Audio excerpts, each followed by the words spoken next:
প্রিয় দর্শক, শুভ সন্ধ্যা। মেহেরপুর প্রতিদিন স্টুডিও থেকে মাহবুব চন্দ্র আপনাদের স্বাগত জানাচ্ছি।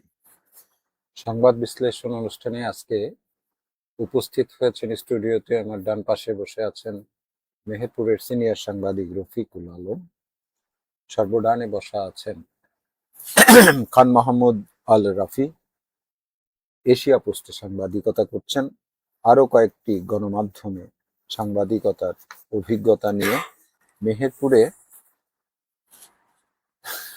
ইয়াং সাংবাদিকদের মধ্যে রাফি সত্যিকার অর্থেই বেশ আলোচনায় আছেন।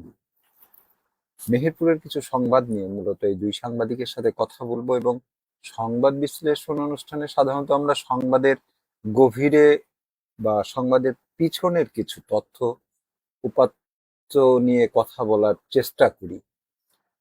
সংবাদ মাধ্যমে আমরা যতটুকু লিখতে পারি, ঠিক তার পিছনে নেপথ্যে আরো কিছু কাহিনী থাকে, যে কাহিনীগুলো পরে ফলো আপ হয়, কখনো হয় না। সে বিষয়গুলো নিয়ে কথা বলবো, নিশ্চয়ই আমাদের সাথে থাকবেন। রফিকুল আলম এবং রাফি, আপনাদের দুজনকে স্বাগত জানাচ্ছি। আলোচনাটা যদি আমি রাফিকে দিয়ে শুরু করি। রাফি, আমি এই আলোচনাটা, যেমন আজকে আমার মেহেরপুর প্রতিদিন পত্রিকার কয়েকটি নিউজ আমি পড়বো। কোমরে ব্যথা নিরাময়ে 2 হাতে ইঞ্জেকশন, পচন ধরেছে বৃদ্ধার হাতে। উজলপুরে দীর্ঘদিন ধরে চলছে পল্লী চিকিৎসক গনির অপচিকিৎসা।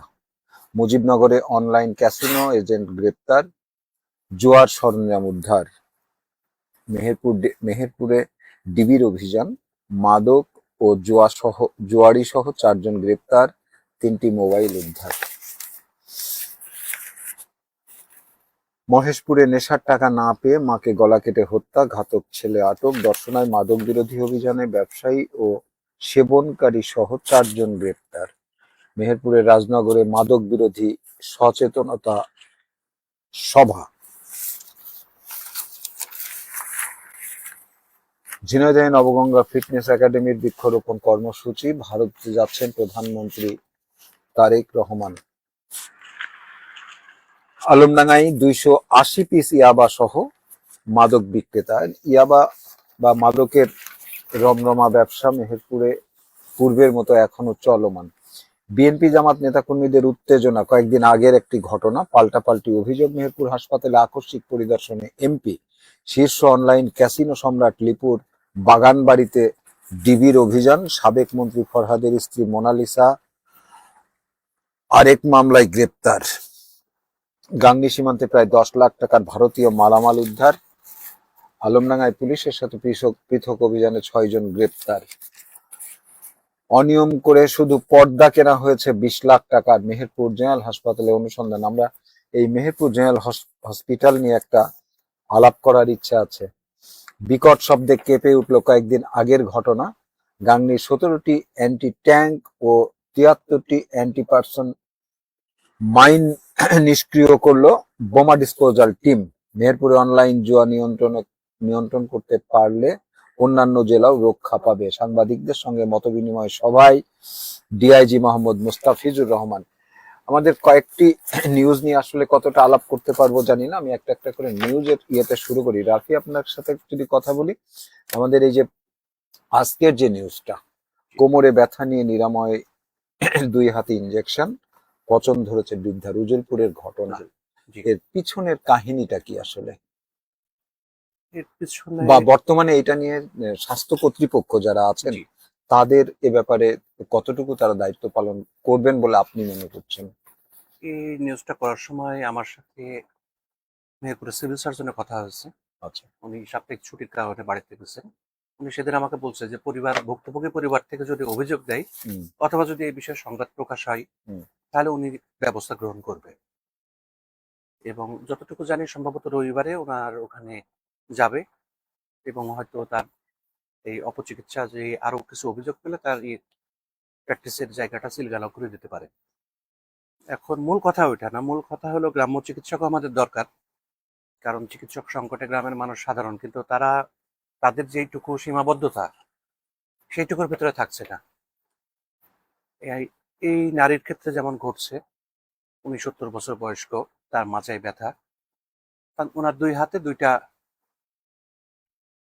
ইয়ে দিচ্ছে, এটাকে কি বলে, ব্যথানাশক ব্যথানাশক ঠিক না, ইনজেকশন, যাই হোক ওই স্টেরয়েড স্টেরয়েড ইনজেকশন। ইনজেকশন দিচ্ছে, নামটাও শুনছিলাম, নামটা মনে আসছে না। আচ্ছা। এখন স্টেরয়েডের তো অনেক রকম ঘাটতি আছে, এটা নিয়ে মেহেরপুর জেনারেল হাসপাতালের সাবেক আরএমও মেডিকেল অফিসার সৌদ কবিরের সাথে আমরা কথা বলছি। সেও বলছে প্রত্যেকটা স্টেরয়েডের একটা সাইড ইফেক্ট থাকে, ওইটা দিলে ওই স্টেরয়েডের সাইড ইফেক্ট কাটানোর জন্য আরো কিছু ওষুধ দেওয়া লাগে। একজন গ্রাম্য ডাক্তার যিনি 6 মাসের কোর্স করছেন, তিনি প্র্যাকটিস 30 বছর করুক, তারপরও তো তার সেই অভিজ্ঞতাটা থাকবে না যে এই রোগীর ক্ষেত্রে কি দেব। এবং এই ছবিটা যখন যে চিকিৎসককে আমরা দেখাচ্ছি, সে চিকিৎসক আগেই বলছে নারীটার ডায়াবেটিক্স ছিল। এখন পরিবারের পক্ষ থেকে বলছে না ডায়াবেটিক্স নাই, কিন্তু তারপরও যদি হয়তো ডায়াবেটিক্সের ওটা দেখতো তাহলে হয়তো ইনজেকশনটা দিত না। কয়েকজন চিকিৎসক দেখে বলছে যে এটা ডায়াবেটিক্স ছিল, কোনো রকম এছাড়া ইনজেকশন দিয়ে ইনফেকশন হয়ে ওই ঘায়ের সৃষ্টি হয়েছে, কিন্তু পরিবারও জানে না যে তার ডায়াবেটিক্স আছে।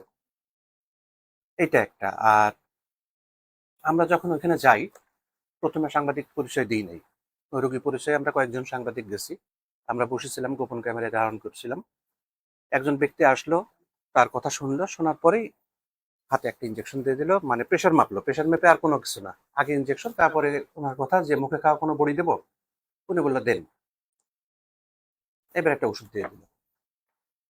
এই জিনিসটা দেখে আমরা অবাক হলাম। তার পরবর্তীতে আমরা তাকে পরিচয় দিলাম, পরিচয় দিয়ে যখন ইয়ে করি, এই মুহূর্তে তিনি একজন মেডিকেল রিপ্রেজেন্টেটিভ এবং স্থানীয় রাজনৈতিক নেতা। তাকে ফোন দিয়ে বললো 5 মিনিটের মধ্যে এখানে চলে আসো। সে 5 মিনিটের জায়গায় 15 মিনিটে গেছে। স্বাভাবিকভাবে আমরা কথা বললাম, কিন্তু মূলত আমরা যেটা শুনছি তার কাছে চুয়াডাঙ্গার থেকেও লোক আসে, কুষ্টিয়ার থেকেও লোক আসে গাড়ি রিজার্ভ করে। এক্ষেত্রে মানুষেরও সচেতন হওয়া দরকার যে একজন যে, এবং আমি একটা ইয়ে পেয়েছি, আমাদের এই শহরেরই এক বাসিন্দা, একজন সরকারি কর্মকর্তা, তিনিও তার মাকে নিয়ে গেছেন কয়েকদিন আগে। উনি পরবর্তী নিউজটা দেখার পর আমাকে ফোন দিয়েছিল। এক্ষেত্রে যে হাসপাতালে গেলে স্বাভাবিক চিকিৎসায় একটু সময় লাগে, কিন্তু আমরা চাই যে খুব তাড়াতাড়ি হবে, এই কারণে এরকম গ্রাম্য ডাক্তাররা এরকম অপচিকিৎসা করার সুযোগ পাচ্ছে একটা। আর দ্বিতীয়, স্বাস্থ্য বিভাগের নিয়মিত পরিদর্শন নাই।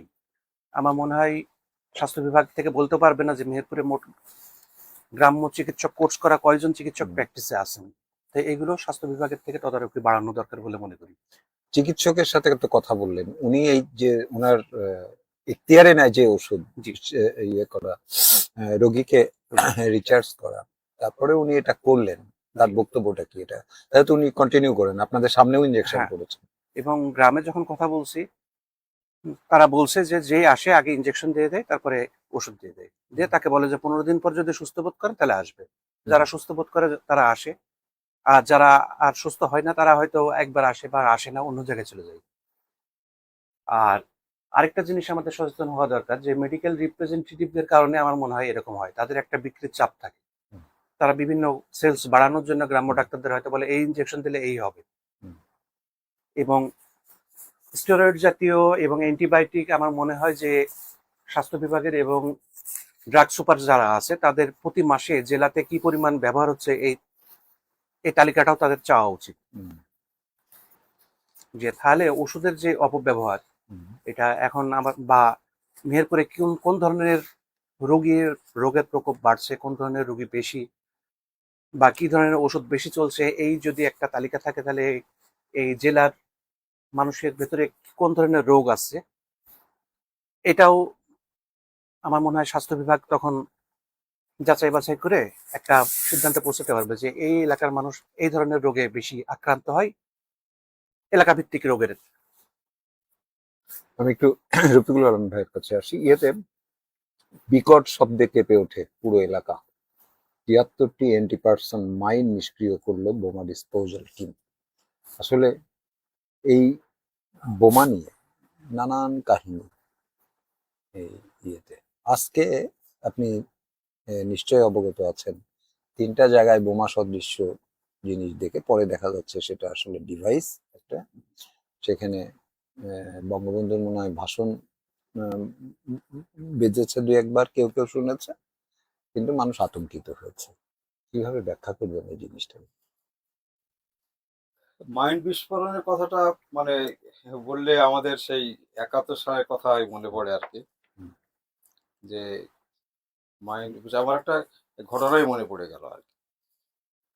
তখন আমঝুপি ওই যে উত্তর পাড়ার কাছে একটা খাল খাল আছে না, ওই খালে তখন ওই যে খোলার কাজ চলছিল, হুম। এবং এটা করছিল মানে পাক বাহিনীর লোকজন। হুম। হঠাৎ করে ওই আমদা আশরাফুলের দিকে একটা মাইন্ড বাস্ট করলো। তো আমি আবার ওইখানকার যে মেজর ছিল তাকে বললাম কি তোমাকে খুব খুব ভয় লেগেছে, ওর বাড়ি হলো আজাদ কাশ্মীর, বুঝলি আমি 2 দিন পরে ছুটিতে যাবো, তো ছুটি যাবো তো ভয় লাগছে নাকি তাই বলো, বুঝছে না এটা তো হয়েই থাকে, এটা বলতে সেটা। এই যে আওয়াজটা, এই আওয়াজ আমাদের কাছে শোনার অভ্যাস আছে। তো এখন এখানে যেটা হয়েছে যে ফেলে রেখে যেতে হয়েছে তাদের। হুম, হুম। হ্যাঁ, সেই বর্বর পাক বাহিনীদেরকে এই জিনিসগুলো ফেলে রেখে যেতে হয়েছে, যেহেতু এত ঘনবসতি তখন তো ছিল না, যার ফলে ওটা মাটি চাপা পড়ে গেছে। তো এটা যাই হোক উদ্ধার হয়েছে এবং এটা কি এইভাবে বিস্ফোরণ হওয়ার জন্য সে জীবিত থাকে মাইন্ডটা এতদিন? হ্যাঁ, এতদিন জীবিত থাকবে, এবং ওটাতে আহ, একটা চাপ, হুম। মানে মিনিমাম যতক্ষণ না 60 পারবে। কেজি, হ্যাঁ সে চাপ না পাওয়া পর্যন্ত ও কিন্তু ফেটে যাবে না। আচ্ছা, অ্যান্টি মাইন যেগুলো আছে, অ্যান্টি ট্যাঙ্ক যেগুলো আছে, সেগুলো আরো বেশি চাপ লাগবে। আচ্ছা। আর 60 কেজি যেটা সেটা হিউম্যান বাইং এর জন্য লাগবে, লাগলে তো আর ফাটবে, তাহলে পড়েই থাকবে ও। তো এটা একটা ব্যাপার। আর শহরে আজকে সকালটার মধ্যে তো ওই মানে সেই ডিভাইসেই ঘুম ভাঙিয়েছে, এরকম একটা অবস্থা। তা আমার মনে হয় কি, মানে ওই সারা রাত্রিতে মানে সব আমরা পাহারাদার থাকি। হুম। তো এই পাহারাদার মানে থাকা অবস্থায় যে এরকম করে সে বোম সদৃশ্য জিনিস, যা পরবর্তী বছর একটা সাউন্ড ডিভাইস হিসাবে পাওয়া গেল, সেটা কি করে সম্ভব হলো? এই কোন পয়েন্টে করা হচ্ছে? এটা ইউনিভার্সিটির অ্যাডমিনিস্ট্রেটিভ বিল্ডিং এর সামনে করা হুম। হয়েছে। একটা হয়েছে যে ওই জেলা প্রশাসকের সামনে এখানে করা হয়েছে না। তো এইসব জায়গাগুলোতে ওই যে হ্যাঙ্গিং করে থেকে গেল, এটা কেমন যেন আমার কাছে মনে হয়েছে আর কি। হ্যাঁ, যে আমার সেই আমি পাহারাদার আমি করলাম কিনা সেটা আমার সন্দেহ হচ্ছে, মানে আমরা যারা পাহারা দিই আর কি। হ্যাঁ, জি। তাই আমার কাছে এরকম মনে হয়েছে। তো এই জন্য এই আতঙ্ক তো কাটছে না যদি মানে এটা তো একটা ব্যাপার কি, যে তাদের এদের টাইমিং বোমার বলে মনে হবে, তার কাছে টাইমের সাথে সম্পৃক্ত। টাইমের সাথে একটা সময় আসলে সব বেজে উঠবে, এবং উঠেছে। হুম। তো এটা মানে আমাদের ভেতরে একটা ভীতি সৃষ্টি করার, মানে সাধারণ জনগণ যাদের ভেতরে সৃষ্টি করার জন্য এসব কাজ করা হয়েছে। তো এটা আমার মনে হয়েছে এটা যে ওই আমি পাহারাদার, আমি এই কাজটা করেছিলাম মনে হয়েছে। রাফির এই সারাদিনের এই বিষয়টা নিয়ে কতটুকু অনুসন্ধান আছে, নতুন কোনো এটা সেভাবে আপডেট? অনুসন্ধান না, কারণ প্রথম দিকে আমরা বোমা সদৃশ্য যেহেতু গত বিগত সরকার পতনের পর থেকে মেহেরপুরে এ পর্যন্ত গত 29 জুলাই পর্যন্ত আমার জানা মতে টোটাল 32টা বোমা সদৃশ্য বস্তু উদ্ধার হয়েছে। আচ্ছা, আজকের এই 3টা বাদে। আচ্ছা। এবং মেহেরপুরে সম্ভবত 1টা না 2টা, বাকিগুলো গাংনী এবং মুজিবনগরে। হুম। এটা নিয়ে এটার কথায় পরে আসি। তো আজকে যেটা হয়েছে, আইন শৃঙ্খলা রক্ষাকারী বাহিনীর কর্মকর্তাদের সাথে আমার কথা হয়েছে। সব থেকে বিস্ময়কর জিনিস হলো মেহেরপুর বিশ্ববিদ্যালয়ের সামনে যেটা পাওয়া গেছে এবং মেহেরপুর কোর্ট মোড়ে, যেটা জেলার সব থেকে গুরুত্বপূর্ণ মোড়, সেখানে ডিসি অফিস আছে, জেলা জজ কোর্ট আছে এবং সব সরকারি অফিস সেখানে। সেখানে সিসিটিভি ক্যামেরাগুলা নষ্ট পাওয়া গেছে। সেখান থেকে আইন শৃঙ্খলা রক্ষাকারী বাহিনী সরকারি সিসি ক্যামেরা থেকে কোনো ফুটেজ পাই নাই। এবং সর্বশেষ এই ব্যাংকের সামনে এবং ফরহাদ হোসেনের বাড়ির মাঝামাঝি যে জায়গাটা, হ্যাঁ, ওটাও তো খুব একদম এটা শহরের মিডল অফ দ্য টাউন। এটার তথ্যটা আমি পাই নাই, কিন্তু ওই দুইটার থেকে কোনো রকম ফুটেজ পাই নাই আইন শৃঙ্খলা রক্ষাকারী বাহিনী। তো এখানে বোমার কথাটা তো পরে, এখান থেকে তো জননিরাপত্তারও একটা প্রশ্ন আসছে, অবশ্যই। যে পরবর্তীতে শোনা গেল কিছু ফুটেজ সেই 24-এর 5 আগস্টের পর থেকেই কিছু সিসিটিভি নষ্ট, কিন্তু ওগুলো ওইভাবে চলছে। এগুলো সরকারিভাবে সরকারি জিনিস, সেগুলো মেরামতের বা সংস্কারের কোনো উদ্যোগ নেওয়া হয়নি। জেলা পুলিশের বক্তব্য কি এ ব্যাপারে? জেলা পুলিশের বক্তব্য এই ব্যাপারে ওনারা কোনো বক্তব্য দেয় নাই। তবে ওই বোমগুলোর ব্যাপারে বলছে যে এটা ভীতি ছড়ানোর উদ্দেশ্যে করা হয়েছিল এবং তারাও তখন তৎপর হয়েছিল, যেহেতু মেহেরপুরে প্রায় বোমা সদৃশ্য বস্তু। কিন্তু পরবর্তীতে যখন ওখানে ভাষণ বেজে ওঠে, তখন এটা সবাই বোমা না, এটা সাউন্ড বক্স বলে নিচ্ছে। তারপরেও ওই সাউন্ড বক্সের ভিতরে এখনো অন্য কিছু ছিল কিনা হুম। বা কিছু নাই, এমন কোনো আনুষ্ঠানিক বিবৃতি এখনো এখন আইনশৃঙ্খলা রক্ষাকারী জেলা বাহিনীর পুলিশ পক্ষ থেকে থেকে পাওয়া যায়নি। দেওয়া হয়নি। যে ওর ভিতরে যে জায়গা, সেখানে কোনো বোমার সাদৃশ্য বা বোমার কোনো সিমটম আছে কিনা সেই বা নাই এরকম কোনো স্পষ্ট বিবৃতি পাই নাই। এবং আরো একটা আজকের বাইরে এই যে গত 1.5 বছর 2 বছরে 32টা বোমা সদৃশ বস্তু উদ্ধার হলো, সেগুলো এখনো থানা কম্পাউন্ডে ফেলে রাখা হয়েছে। সেগুলো এখনো ডিসপোজাল টিম, যতটুকু জানছি যে মেহেরপুর থেকে আবেদন করা হয়েছে, কিন্তু সেই টিম এসে যে নিষ্ক্রিয় করবে সেটাও করে নাই। তাহলে যে এগুলা শুধু নিছক ভয় দেখানোর উদ্দেশ্যে নাকি বোমাগুলোর প্রকৃতি কেমন, এগুলো আইন শৃঙ্খলা রক্ষাকারী বাহিনীর পক্ষেও জানা সম্ভব হচ্ছে না, আমাদেরও হচ্ছে না। বিশেষজ্ঞ টিম ছাড়া তো এটাকে এটা কেউ তো ডায়াগনোসিস করতে পারবে করতে না। পারবে এগুলো না। থানা আমি দেখেছি যে তিন থানাতেই হুম। তাদের কম্পাউন্ডে বালতির ভেতরে রাখা আছে, পানির ভিতরে। পানির ভেতরে। আচ্ছা, মানে সেটা কতটা নিরাপদ নিরাপদ। সেটাও তো আমরা জানি না, তাই না? তবে এর মধ্যে আরেকটা মজার ঘটনা ঘটছে গতকালকে আমি বামন দেখেছিলাম সন্ধ্যার পরে আসার সময়, তেঁতুলবাড়িয়া থেকে আসার সময়, তখন শুনি যে তেঁতুলবাড়িয়া বিজিবি ক্যাম্পের সামনে কারা বোমা সদৃশ্য কিছু বস্তু রাখছে, মানে দেখতে কস্টেপ মোড়ানো। ওইটা বিজিবি সদস্য খুলে দেখছে, ওর ভেতরে বালি আছে, খুলে ফেলে দিচ্ছে। এটা আমি দেখছি, দেখার পরেও যেহেতু দেখলাম ওটা বোমা সদৃশ্য না এবং তারা ফেলে দিচ্ছে, আচ্ছা, আমি ওটা নিয়ে আর কোনো করিনি।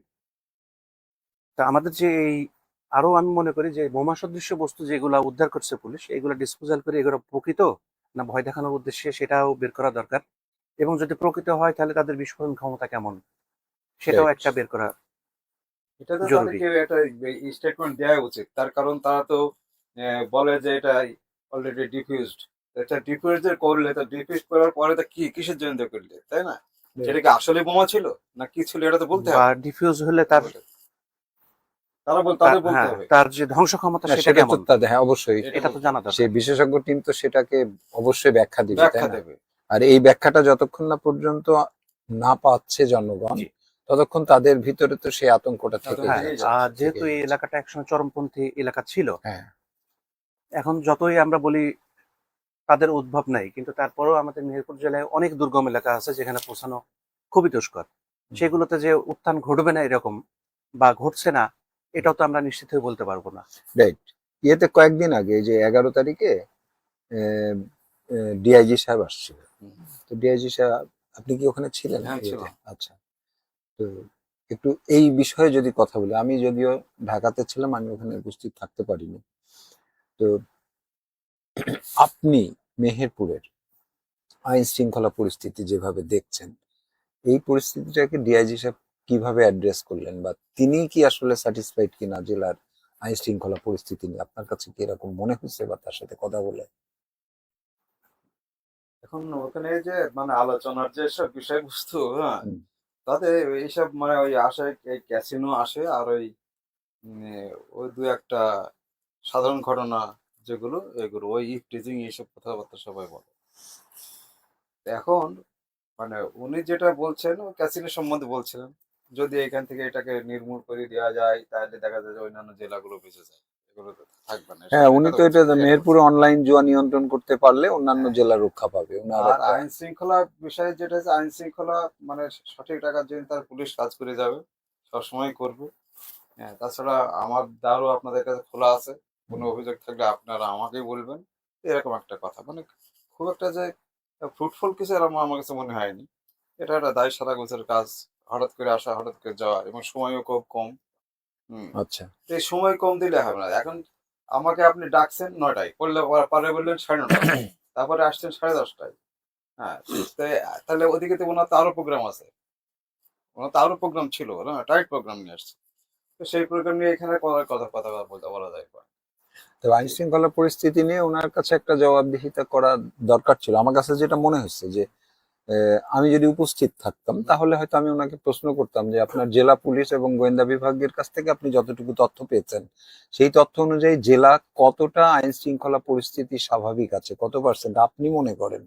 এটা ছিল আমাদের জন্য খুব জরুরি, এটা ভাই খুবই পয়েন্ট ছিল, এটা খুবই জরুরি ছিল। কিন্তু এখন বিচ্ছিন্নভাবে মাদকের যে ব্যবসা, অনলাইন ক্যাসিনো থেকে শুরু করে এগুলা তো আছেই।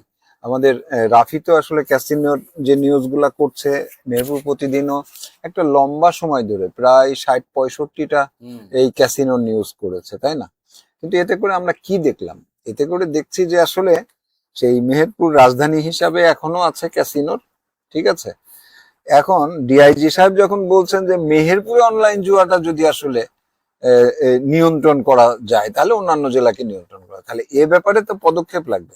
আমি একটু রাফির কাছে না, আসি। তার আগে একটা কথা আমি হ্যাঁ, বলি, বলেন। এখন এই যে অনলাইন জুয়ার সম্বন্ধে মানে অ্যাকচুয়ালি পুলিশের হাতে কোনো ক্ষমতা ছিলই না। যে আমি একটা অভিযোগ দিলাম বা কেউ একটা অভিযোগ দিল, সেই অভিযোগ অনুসারে তারা অ্যাডভান্স করবে, যাবে, ধরবে, ইয়ে করবে, এরকম কোনো আইনই তো ছিল না। এখন আগে একটা আইন টেবলিং হয়েছে, যদি ওইটা আইন যদি পাস হয়ে যায় তাহলে কিছুটা উপকার হবে। তারপরেও মানে আজকাল মানে এই কিছু রিপোর্টিং এর উপর নির্ভর করে পুলিশ কিছুটা তৎপরতা দেখাচ্ছে না আর কি। হ্যাঁ, আপনি যেটা বললেন সেখানে যদি আরেকটু যুক্ত করি, ওনারা তো একটা সময় পর্যন্ত জানতেন না, এবং সাংবাদিকরা যখন এটাকে উন্মোচন করলো, একটা পর্যায়ে তাদের এটার থেকে পরিত্রাণ তো দূরে থাক, তাদের অনেক সদস্য, পুলিশের অনেক সদস্য এটার সাথে যুক্ত হয়ে গেল, হ্যাঁ, যুক্ত হয়ে এই গেল, অনলাইন ইয়ের সাথে যুক্ত হয়ে গেল। হ্যাঁ। আমি একটু রাফির কাছে আসি হ্যাঁ। অনলাইন জুয়া নিয়ে। আমার কাছে মনে হয় ওই দিনে সবাই অনলাইন জুয়া নিয়ে কথা বলছে, হুম, যারা কথা বলছে। পরে আমিও কিছু কথা বলছি যে এখন অনলাইন জুয়ার যারা, তারা অবৈধ অর্থ, এই অর্থটা মাদক আমদানিতে তারা কাজে লাগাচ্ছে, টাকার ফ্লোটা যাচ্ছে অনলাইন জুয়ারিতে, এবং স্বর্ণ পাচারে যাচ্ছে, এটা আমি তুলছিলাম। আচ্ছা, তবে সবাই যেহেতু অনলাইনে যাওয়ার কথা বলছে এবং ডিআইজি মহোদয় কথা বলে গেছিলেন, এবং উনি যাওয়ার পর থেকেই দেখছি মেহেরপুরে একটা অনলাইন জুয়া বিরোধী অভিযান শুরু হয়েছে। আচ্ছা, তবে ওই যে বাগানবাড়িতে যে অভিযানটা হলো, সেখানে তাদের ধরতে পারি নাই, তবে অভিযান হচ্ছে। তারপরের দিন আরেকজনকে ধরে আনছে, ওই বাগানবাড়িতে ছিল এরকম অভিযোগে, গোপালপুর থেকে ধরে আনছে, তাকেও মামলা দিছে। এবং ওই বাগানবাড়ির অভিযানে আমি যতটুকু জানি, যদিও কাগজ হাতে পাই নাই, 13 জনকে আসামি করে মামলা করা হয়েছে। এবং তার পরবর্তীতে একদিন পর আবার গতকালকে দেখলাম যে খেলার জন্য পুলিশ এই ডিবি, মেহেরপুর ডিবি গাংনী থেকে 2 জনকে নিয়ে আসছে। এবং তার পরবর্তীতে জানছি যে জুয়া বিরোধী আইন যেটা হচ্ছে, এই আইনের ধারাতে প্রথম মামলা কালকে ওই খেলোয়াড়দের বিরুদ্ধে হয়েছে। এর আগেও খেলোয়াড়দের ধরে এনে মামলা দিচ্ছে, কিন্তু সেটা অনলাইন জুয়া ছিল। আচ্ছা, গতকালকেরটা হচ্ছে জুয়া বিরোধী আইনে জুয়া খেলার কারণে। আচ্ছা। এবং রাতে দেখলাম যে র্যাবের পক্ষ থেকেও একজনকে অ্যারেস্ট করা হয়েছে। এখন এটা ডিআইজির সামনে আমরা সবাই বলাতে তারা তাৎক্ষণিক অ্যাকশন নিচ্ছে, নাকি এরকম আরো কয়েকদিন গেলে বোঝা যাবে যে পুলিশের অবস্থান কি, বা ডিআইজির সাথে মিটিং কতটুকু ফলপ্রসূ হয়েছে আমাদের অনলাইন জুয়া তো সম্পর্কে। বর্তমান পরিস্থিতি আপনার কাছে কি মনে হয়, যে অনলাইন জুয়ার কি মানে যে প্রাদুর্ভাবটা ছিল, সেটা কি আসলে আপনার কাছে মনে হয় যে আসলে এটা কমেছে? এটা কমেনি, বরং আরো অনেক বাড়ছে, আরো অনেক বেড়েছে। আরো অনেক বাড়ছে। খবর হওয়ার পরে বিভিন্ন মানুষ, কখনো রাজনীতিবিদ, কখনো আইনজীবীদের মধ্যে কেউ বিভিন্ন সময় সুবিধা নিতে গেছে। এখন আগে যদি 500 এজেন্ট থাকতো, এখন 2000 এজেন্ট আছে মেহেরপুরে। তবে হ্যাঁ, আগে যেভাবে তাদের লাভ হতো সেটা হতো না, কারণ আমার এজেন্ট আছে, আমি মেইন এজেন্ট, আমি আপনাকে দিলাম, রফিকুল ভাইকে দিলাম। এবার তাদের কাছে আবার অন্যজন এসে সুবিধা নিতে গেল, পরে বাধ্য হয়ে দেখলো রোজ রোজ ইয়ে করবো, ওখান থেকে আবার একটা পার্ট তাদের দিয়ে দিল, তারা তাদের মতো করে চালাচ্ছে। এখন লাভের পরিমাণটা কমে গেছে, কিন্তু এজেন্টের সংখ্যা আরো অনেক বেড়ে গেছে। আচ্ছা, এবং আমার মনে হয় আমাদের শহর, মেহেরপুর শহরের ভেতরেই 2 শতাধিক এজেন্ট আছে এখন। একটা সময় পর্যন্ত যে শোনা গেল যে যারা আসলে এটার সাথে যুক্ত ছিল, সম্পৃক্ত ছিল, তারা মেহেরপুর ছেড়ে অন্য জায়গায় চলে গেছে। হ্যাঁ, তারা কি আবার যখন ক্রমাগত নিউজ হলো তারা মেহেরপুর ছেড়ে চলে গেছে, কিন্তু সব নিয়ন্ত্রণই তাদের হাতে ছিল। আচ্ছা, তাদের কেউ কেউ আবার এখন ফিরে এসে এখন এখানে থাকছে। মেহেরপুরেই থাকছে। যখন রাজনৈতিক সরকার ছিল না, তখন তারা অনেকটা চাপে এলাকা ছাড়া হয়ে গেছিল। রাজনৈতিক সরকার আসার পরে বিভিন্ন নেতাকে তারা ম্যানেজ করছে, এবং ম্যানেজ করে এসে সেই নেতার ইয়েতে কোনো একটা নির্দিষ্ট স্থানে থাকছে, সেখানে তারা খুব সেফ ভাবে থাকছে। এবং মেহেরপুরে বিভিন্ন মোড়ে, যেমন কলেজ মোড়, ওয়াবদা মোড় সহ গ্রামেও বিভিন্ন জায়গায় বড় বড় চায়ের স্টলে দেখা যায় যে তারা রাতে আড্ডা দিচ্ছে। আচ্ছা, ওপেন আড্ডা দিচ্ছে তারা। ইভেন আরেকটা বিষয় খেয়াল করা যাচ্ছে যে এই ক্যাসিনো মানে এখন মানে ওই যে ক্যারাম বোর্ডের টেবিলে চলে এসেছে। ওই যে খেলার যে মানে মানে পদ্ধতি আর কি, সেই পদ্ধতির সাথে ক্যারাম বোর্ডও কিন্তু যুক্ত হয়ে গেছে আর কি। মনে হচ্ছে আমরা ক্যারাম বোর্ডে খেলছি, মানে এটা একটা শেড তৈরি করছে। সেটা করছে, সবাই মনে করছে এই যে আমাদের রাফি বললো যে এই ঈদের সে বেনিফিটটা এখন ভাগ হয়ে গেছে না। হ্যাঁ, হ্যাঁ, ভাগের ওটাও একটা অংশ।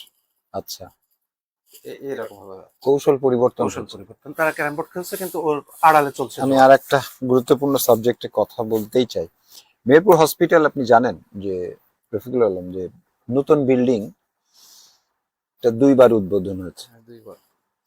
তো এখনো পর্যন্ত ওখানে যে যে লজিস্টিক গুলা থাকার কথা সেগুলা হয়নি, পাইনি। কিন্তু বিল্ডিংটা রিসিভ হয়েছে, যিনি রিসিভ করে গেছেন তিনিও রিসিভটা করতে চাননি, যে রিকোয়ারমেন্ট যা যা ছিল সেগুলো যদি আমি না পাই আমি কিভাবে রিসিভ করব। একটা পর্যায়ে 5 সদস্য বিশিষ্ট একটা কমিটি, ডাক্তার জমির হাসিবুস সত্তার সাহেব, উনি রিসিভ করে গেছেন 5 জনের স্বাক্ষরে। ইদানিংকালে যে বিড়ম্বনাটা, আমারই এক বন্ধু কয়েকদিন আগে সে তো ইয়েতে আটকা পড়ে মারাই যাচ্ছিল, তার ওপেন ওপেন হার্ট সার্জারি করা, সে লিফটে আটকায় গেছে। আর এই লিফট আটকানোটা কন্টিনিউ হতেই আছে, ঠিক আছে। তো এই শিক্ষা, এই স্বাস্থ্যের চূড়ান্ত মেহেরপুরের সবচেয়ে বড় একটা প্রতিষ্ঠান, 250 বেডের হসপিটাল, এই পরিস্থিতিটাকে কিভাবে দেখছেন সাংবাদিক হিসেবে?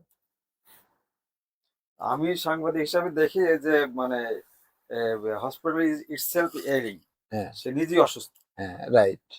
হসপিটালের শুধু নাম, হ্যাঁ, সে নিজেই অসুস্থ হয়েছে। তারপরে আমাদের এখানে ছিল মনে করে ধরুন 100 বেডের একটা হসপিটাল, জি।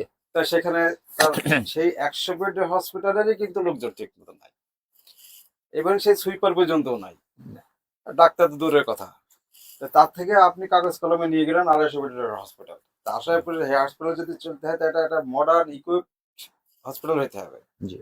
একেবারে আধুনিক ভাবে সমস্ত মানে সমস্ত যন্ত্রপাতি সজ্জিত থাকতে হবে, এবং যন্ত্রপাতি যারা চালাবেন, যেসব ডাক্তার, তারপর যেসব টেকনিশিয়ান যারা আছে, তাদের সেগুলো থাকতে হবে। নেই, শুধু আমাদের এখানে কি 250 বছর একটা হসপিটাল আছে। তো সেই জন্য আমি মনে করি যে হসপিটাল নিজেই অসুস্থ, এবং ওই যে লিফট যেটা বলছেন, ওই লিফটে মানুষ পরে মারা যাবে আর কি। এরকম ঘটনা ঘটনা ঘটতে যাচ্ছে আর কি, যে কোনো সময় ঘটে যেতে পারে। তারপরে ওই যে কিছু কিছু মানে ট্রেনিং নেই এমন কিছু ছেলেদেরকে ওই মানে ভলেন্টিয়ারের নাম করে পোস্টিং দিয়ে রেখেছে, তাতে তো আরো ঝামেলা। তো এইসব ক্ষেত্রে আমার মনে হয় যে মেহেরপুর জেনারেল হাসপাতাল ওই নামে যেটা আছে হাসপাতাল ওটাই থাকলো।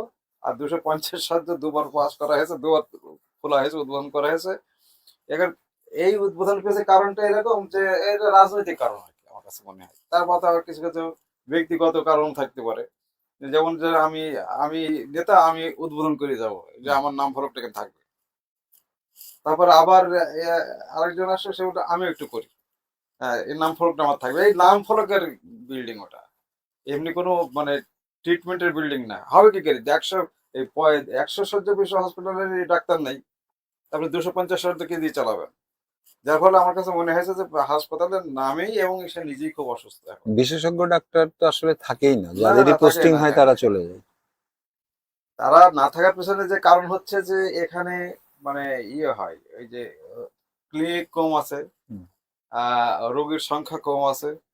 তো মানুষ তো সবাই ভালো সেবা চাই, সেই জন্য ভালো ডাক্তার চাই, এবং যারা আসেন তারা মানে সেই মানে বাধ্য হয়ে আসেন, কদিন পরে আবার খামের বিনিময়ে চলে যান। কিন্তু রফিক ভাই, আপনাকে যদি আমি বলি, আমাদের মেহেরপুর অঞ্চলেরও কিন্তু খুব ভালো ডাক্তার আছে, হার্টের, অর্থোপেডিকে, বিভিন্ন বিশেষায়িত ডাক্তার আছেন।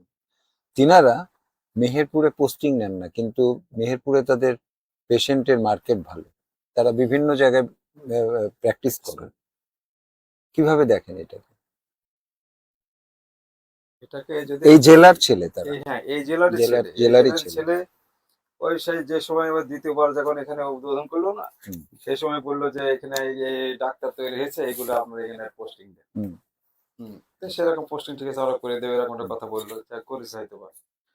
এখন যারা মানে ভালো ক্ষেত্রে রয়েছে আর কি, এই মানে এই যে এই চিকিৎসার ভালো প্রতিষ্ঠান যেগুলো রয়েছে, সেগুলো তারা কিন্তু এখানে পোস্টিং না নিয়ে যে জায়গায় তাদেরকে আমি সেটা বলবো মানুষ সেবা না করে ব্যবসার প্রতিষ্ঠান যেটা ভালো ভালো হবে, সেখানে তারা থাকেন, এবং তারপরে বিনিময়ে যাই দেওয়া লাগবে তাই হোক সেটা দেবে, দেওয়ার পরে সেখানে থাকবে। এখন এখানে তাদেরই বাকি, তারা তো মানে যে শিক্ষাটা গ্রহণ করে এসছে সেগুলো সব ক্লিনিকে তো ইয়ে করতে পারবে না, মানে যে চালাবে, সেটা তো সে আমাদের সেই ক্লিনিকের অবস্থা এরকম না।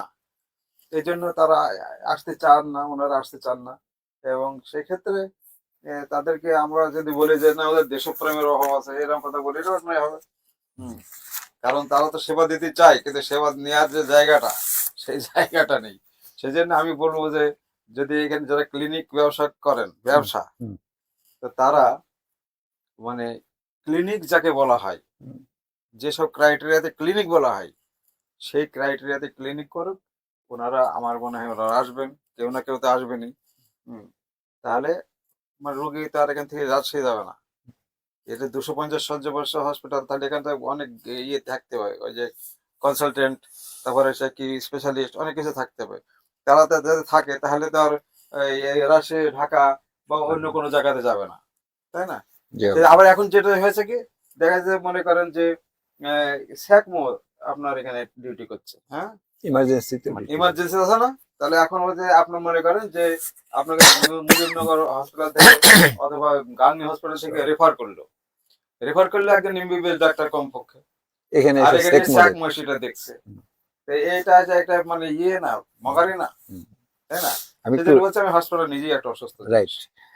ইয়ে রাফি, কয়দিন আগে আপনি জানেন যে 13 তারিখে, আজ থেকে 15 তারিখ, 13 তারিখে গত পরশু দিন বিএনপি জামাত নেতাকর্মীদের মধ্যে একটা উত্তেজনা ছিল, পাল্টাপাল্টি অভিযোগ হচ্ছে হাসপাতালে। সেখানে মেহেরপুর হাসপাতালে আকস্মিক পরিদর্শনে গিয়েছিলেন মেহেরপুর 1 আসনের সংসদ সদস্য তাজউদ্দিন খান। তো এখন ওইখানকার নেপথ্যের কিছু বিষয় আছে, যদি একটু ব্যাখ্যা করেন ঘটনাটা কি? ওখানে মূলত যেহেতু মেহেরপুর হাসপাতালে জনবল সংকট কম, তো সেখানে আউটসোর্সিং এ নিয়োগ হবে। উভয় পক্ষ থেকেই তাদের নিজস্বই আছে, কিন্তু ওই দিন যেটা ঘটছে ওটা আমাদের এমপি গেছেন, পরিদর্শনে গেছেন, ঠিক আছে, অনাকাঙ্ক্ষিতভাবে একজন একজনকে চড় মারছে, কিন্তু মূলত যে সমস্যাটা আমি মনে করি এখানে রাজনৈতিক দলের থেকে সরকারি এবং সিভিল সার্জনের দায়িত্ব বেশি। কারণ সরকারি নিয়মে আছে যে একটা হাসপাতালে 300 মিটারের মধ্যে কোনো প্রাইভেট ক্লিনিক থাকতে পারবে না বা ডায়াগনস্টিক সেন্টার। আমাদের মেহেরপুর সদর হাসপাতালে আশেপাশে টোটাল 70টা ক্লিনিক ও ডায়াগনস্টিক সেন্টার, এবং যদি এখন এই ক্লিনিক ডায়াগনস্টিক সেন্টার থাকে তারা এটা 100 গজের ভিতরে থাকতে পারবেন। 300 সরি 300 গজ, 300 গজের ভিতরে, 300 গজের ভিতরে 70টার বেশি তো ইয়েতেই আছে, আছে, আরো বেশি হবে। এটাই আছে। তাহলে যখন এটা হবে তখন সেই হাসপাতাল তো আপনি কখনোই দালাল মুক্ত করতে পারবেন না। সেই ক্লিনিকের একটা লোক হাসপাতালে গেটে থাকবে, তার রাজনৈতিক পরিচয় থাকবে, হয় বিএনপি হবে অথবা জামাত হবে বা আওয়ামী লীগ হবে। এখানে রাজনৈতিক দলের থেকে আমি মনে করি যে প্রশাসনিক ব্যর্থতা বেশি। কারণ প্রশাসনিক ভাবে সিভিল সার্জন ওখানে ওই জায়গাটা তার যে এখতিয়ারভুক্ত এলাকা, তিনি ওখান থেকে সরে যেতে বাধ্য করবেন, কিন্তু তিনি সেটা সরে যেতে বাধ্য করেননি। তার 300 মিটারের ভেতরেই, 300 গজের ভেতরেই এতগুলা ক্লিনিক এবং ডায়াগনস্টিক সেন্টার আছে এবং তারা ব্যবসা করছে। তো এখানে কোনো রাজনৈতিক দলের উপরে দায় না চাপায় আমার মনে হয় যে সরকার এবং সরকারি কর্মকর্তাদের উপরে আগে দায় চাপানো উচিত। তারা যদি ব্যর্থ হয় তখন তারা বলুক যে আমরা এটা উচ্ছেদ করতে গেছি এই রাজনৈতিক চাপের কারণে পারিনি, তাহলে আমরা তখন রাজনৈতিক নেতাদের দোষ দেব।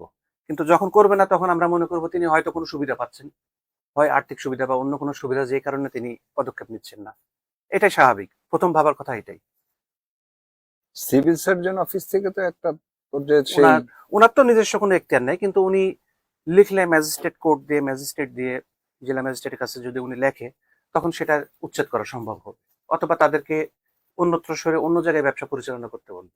কিন্তু এরকম কোনো নির্দেশনা দিচ্ছেন বলে আমাদের জানা নেই। সিভিল সার্জনের ওখানে আরেকটা জিনিস আছে যে এই গাংনীতে একটা ল্যাব করেছিল ইয়েতে, বেসমেন্টে। তাহলে আপনি একটা ল্যাব করলেন বেসমেন্টে, আপনি তো ইয়ে ওয়াশরুম তৈরি করতে পারবেন না বেসমেন্টে, কিভাবে আপনি অনুমোদন দিলেন? এই ধরনের কৃতিত্বও দেখিয়েছে মেহেরপুরের সিভিল সার্জন অফিস। সেখানে অবশ্য এখন যিনি সিভিল সার্জন আছেন তিনি মনে হয় যে কাজ করতে চান উনি, কিন্তু ওনার ক্ষেত্রে দেখা যায় যে সংবাদ প্রকাশ হলে ওনার অ্যাক্টিভিটি ওনার অ্যাক্টিভিটিস আছে, আমি যতটুকু দেখেছি আর কি। কিন্তু এর আগে এই ধরনের ঘটনা তো আমরা বলেছিলাম যে এই বেসমেন্টে এটা কে দিল, তখন অফিসিয়াল যারা দায়িত্ব পালন করে ওখানে তাদের একটা যোগসাজশ আছে, ঠিক আছে? তো যাই হোক, এটা আসলে রাফি ঠিকই বলেছে, যদি আসলে এই বিষয়গুলো যদি তারা মানে তাদের যেটা করা দরকার সেটা যদি তারা করতে না পারে, তাহলে তো আসলে যা ঘটা তাই তো ঘটবে। এটা যেমন ঠিক, পাশাপাশি যারা লাইসেন্সিং অথরিটি ক্লিনিক গুলার, তার মধ্যে হচ্ছে সিভিল সার্জন অফিস অন্যতম, এর সাথে প্রথম এর সাথে যুক্ত পরিবেশ অধিদপ্তরের পরিবেশে এখন এর সমন্বয়হীনতা আছে। মেহেরপুরে তো আপনি দেখবেন যে ক্লিনিক গুলার তো নাই, সব ক্লিনিকের তো লাইসেন্স লাইসেন্স নাই, পরিবেশ লাইসেন্স নাই। হ্যাঁ, পরিবেশের লাইসেন্স নাই, এই ধরনের সমস্যা আছে। সেক্ষেত্রে এখানে শুধু আমরা যেমন এইগুলা নিয়ে আলাপ করছি, হসপিটালের কিন্তু ভয়াবহ প্রশাসনিক যে ব্যর্থতা, এটা রাফি যেটা বলছে, আমার এই এখানে মাঝে একটা ওই যে ভদ্রমহিলা ছিলেন যে শাইলা, হ্যাঁ, শৈলাস ওনার সময় 24-25 অর্থ বছরে আমার কাছে কিছু ডেটা ছিল, 3,87,00,000 টাকার এই রুশোভা বলে একটা ওষুধ আছে হার্টের, 7 লাখ পিস কিনেছেন 1 কোটি টাকার উপরে। এই ধরনের বেশ কিছু অনিয়ম এবং এটা 2026 সালে, আমি তো 25 সালের এই ঘটনা বলছি, 26 সালে এসেও 1,20,000 রুশোভা কিনেছে। এই ধরনের ভিতরে অভ্যন্তরীণ। তো আমি যেটা রফিক ভাইয়ের কাছে জানতে চাই যে ওখানে কিন্তু সবচেয়ে বড় একটা সিন্ডিকেট আছে, সেখানে আপনার যে হেডে টেন্ডার হয়, ইজিপি টেন্ডার, তার মধ্যে ঔষধ, খাবার সরবরাহ, তারপরে হচ্ছে স্টেশনারি, এই ইয়েগুলা মানে প্রকিউরমেন্ট যেগুলার এখানে ধরেন পূর্বে যারা ছিল এখন আর আপনি তাদেরকে পাবেন না, এখন আবার নতুন, সেই টেন্ডারটা শেষও হলো না, কিন্তু নতুন জন চলে গেছে। এটাকে এক ধরনের সেই পালা বদলের সাথে সাথে এই পালাও বদল হয়ে যায়, কিভাবে দেখবেন? এটা শুধু আমাদের হসপিটালে কেন, আমরা সব জায়গায় এরকমই দেখছি। সেটা হচ্ছে সাইনবোর্ডের পরিবর্তন ঘটছে, অথবা কোনো কোনো জায়গায় হাত পরিবর্তন ঘটছে। এখানে এই হাত ছিল, এখন এই হাতে আসছে। হ্যাঁ, এখন ওই একই সিস্টেমই চলছে। তো একটাকে বলবো যে এটা একটা মানে মানে কি বলবো, এটা এস্টাবলিশড সিন্ডিকেট। যে মানে আমি গেলে তুমি আসবো, তুমি গেলে আমি আসবো, বিষয়টা এরকম। তো ওষুধপালা কেনার ব্যাপারে যেগুলো হয়েছে সে একই হয়েছে। সে জায়গায় যদি আমি শেল্টার দিয়েছি, এরকম ভাবে হয়েছে। তারপরে যে মানে ক্রয়ের যে কমিটি আছে, সেই কমিটিকে মানে বৃদ্ধাঙ্গুলি দেখানো হয়েছে।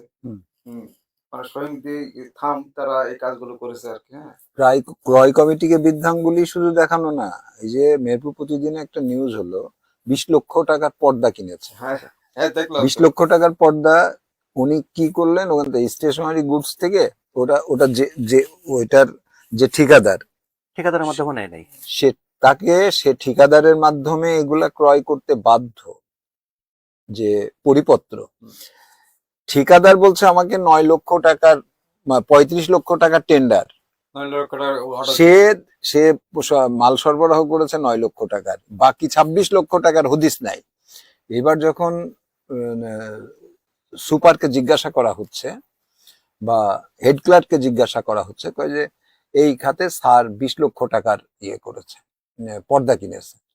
মেহেরপুর প্রতিদিনের অনুসন্ধানে সেখানে 5 লাখ টাকার তথ্য পাওয়া গেছে পর্দার ব্যাপারে, তাও বেশি, তাও হ্যাঁ বেশি করে ধরে রাইট। মেহেরপুর প্রতিদিন জিজ্ঞাসা করেছিলেন তৎকালীন সময়ে যে ছিলেন